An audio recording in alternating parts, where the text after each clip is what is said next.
LeBron James saved a game. Russell Westbrook and Paul George saved a season. And now, Game 6 awaits them all.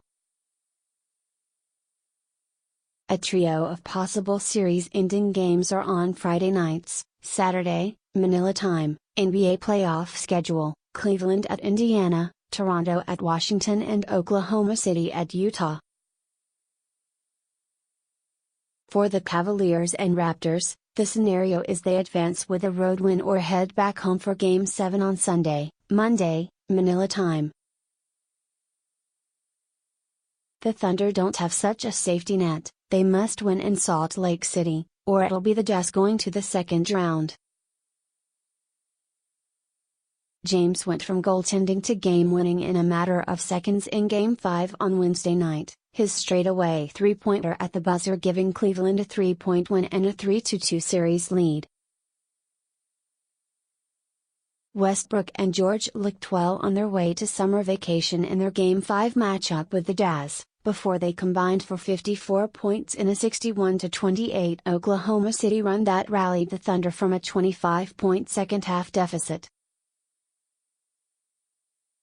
The Stars carried the Cavs and Thunder. The Raptors, they have a 3-2 lead thanks to a more unsung hero. Delon Wright was fantastic for Toronto in the fourth quarter of Game 5 against Washington, and the Raptors held serve by beating the Wizards to reclaim the lead in their series. What James did was stunning in Game 5, and his final half-minute was memorable to say the least. He went from potential GOAT, turning the ball over, which the NBA said was a bad call, to hero, blocking Victor Oladipo's layup, which the NBA later said was also a bad call and should have been goaltending, to hero by hitting the game winner. "He's the best player in the world," Cleveland's Kyle Korver said. "He's on our team, he's going to give us a chance every single night. We all have to do our part, but he is that good." Oklahoma City was finished, done, ousted, except no one told Westbrook and George. Those players alone shot 20 for 35, and 6 for 9 from three-point range, in the final 20 minutes of Game 5 against Utah, while the Jazz shot 11 for 36, 1 for 16 from three-point range. So a 25-point hole in the third quarter ended up as a 8-point win, and now Utah will inevitably feel pressure in Game 6. In Toronto, Wright scored 11 points in the fourth as the Raptors pulled away. Some other things to know going into Friday's Game 6 matchups. Raptors at Wizards. Toronto leads 3-2. Game 6, 7 p.m. EDT, NBA.v. Need to know: the Wizards have been so much better at home than on the road, winning 8 consecutive playoff games in Washington, so pushing this to a Game 7 is not out of the question. But another fourth quarter collapse like in Game 5, when coach Scott Brooks's team gave away a lead and went more than 3.5 minutes without a point, could spell the end of what would amount to a disappointing season for the No. 8 seed Wizards. "We're having trouble closing out games in Toronto," Brooks said Thursday at the Wizards Arena. "We've done a pretty good job of closing out games here. Keep an eye on DeMar DeRozan.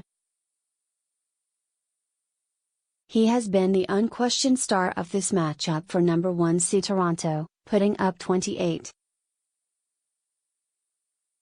8 points and 5.0 assists, with 3 games of at least 30 points apiece. Pressure is on Washington's trio of max contract players. While PG John Wall has been mostly terrific all series, averaging 26.6 points, 12.2 assists and 5.8 rebounds, his minutes, 38.8, might be catching up to him. He faded late in Game 5, as did S.G. Bradley Beal, who was great in Games 3 and 4 at home, less so on the road.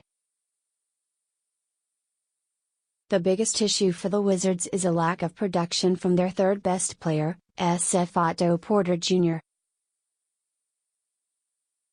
who is scoring only 10 points per game and has made 5 threes all series. As a whole, the Wizards need to be better from beyond the arc than in Game 5, when they went 5 for 26, 1 for 10 in the fourth quarter. Injury update: Porter sat out the last regular season game with a strained right calf, and his playoff problems could be connected to that. The leader of Toronto's second unit, PG Fred VanVleet, has played a grand total of 3 minutes in the series because of a hurting right shoulder. Cavaliers at Pacers. Cleveland leads 3-2. Game 6, 8 p.m., ESPN. Need to know: when James gets a chance to land a knockout blow, he delivers. The last 11 times a James team has gotten to 3 whatever in a series, it has closed out the matchup in its very first opportunity. That's not a great sign for the Pacers. Keep an eye on how Indiana responds. It's very simple: after the NBA's last 2-minute report on Thursday for Game 5, the Pacers can very easily get lost in how Oladipo's layup should have counted.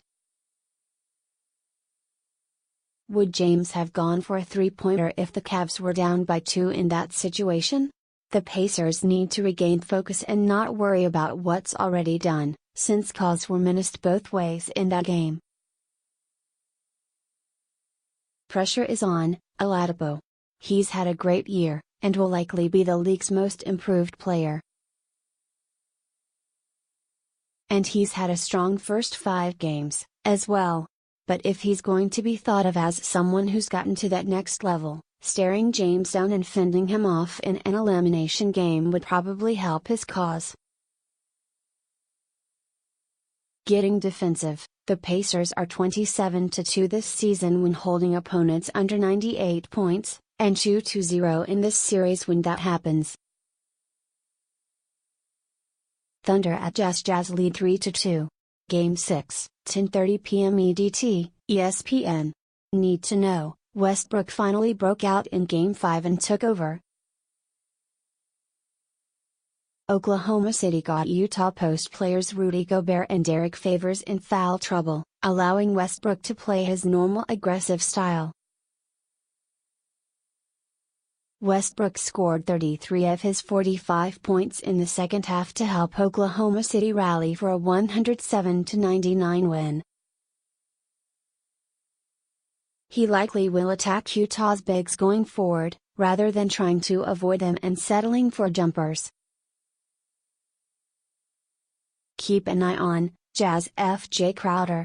After getting ejected in Game 4, he scored a career playoff-high 27 points in Game 5. He scored 24 points in the entire series before Wednesday's game. With George focused defensively on Utah star rookie Donovan Mitchell, opportunities likely will be there for Crowder. Pressure is on Thunder Rev Carmelo Anthony.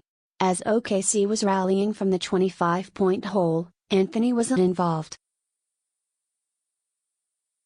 He played 6 half minutes during that run, with 0 shots and 0 points. Home cooking: Utah has won 6 straight home games, by an average of nearly 19 points apiece.